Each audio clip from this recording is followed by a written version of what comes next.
आपका भाई का प्रश्न है कि प्रदेश बंध और प्रकृति बंध अभी भी क्लियर नहीं हुआ। देखो क्या कहते हैं, कर्म का बंध होता है, उसका अर्थ क्या होता है? कारमाण वर्गणा।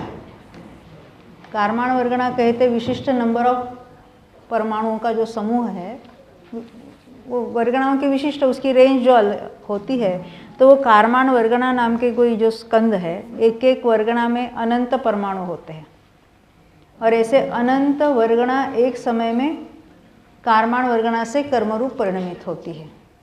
इसमें तो प्रदेशों की यानी परमाणुओं की, प्रदेश यानी परमाणुओं की संख्या बताई जाती है। तो ये जो परमाणु ग्रहण हुए और कर्मरूप परिणमित हुए, वो कर्मरूप परिणमित हुए, पर ये जो कारमाण वर्गणा है वो एक टाइप की नहीं है। वो कारमाण वर्गणा में ही अलग अलग टाइप है, 8 प्रकार के।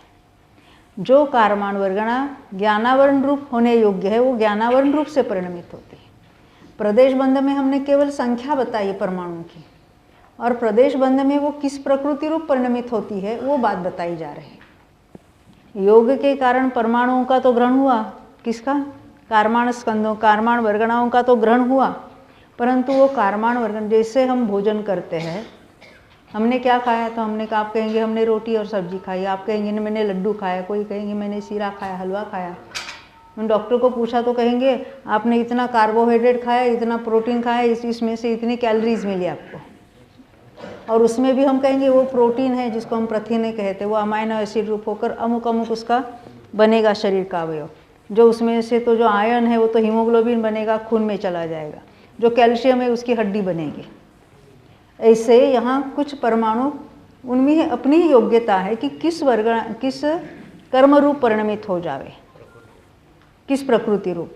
यानी जो ज्ञानावरण प्रकृति है उस रूप होने वाली कारमाण वर्गणा ही जुदी है,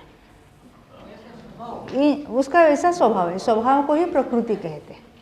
स्वभाव कहो प्रकृति कहो एक ही बात है। हमने पूछा आपको मिर्ची कैसी है, तो आप कहेंगे तीखी होती है। करेला कैसा होता है? कड़वा होता है। ये उसका स्वभाव, उसकी प्रकृति है। ऐसे ये कर्मों की प्रकृति अलग अलग है।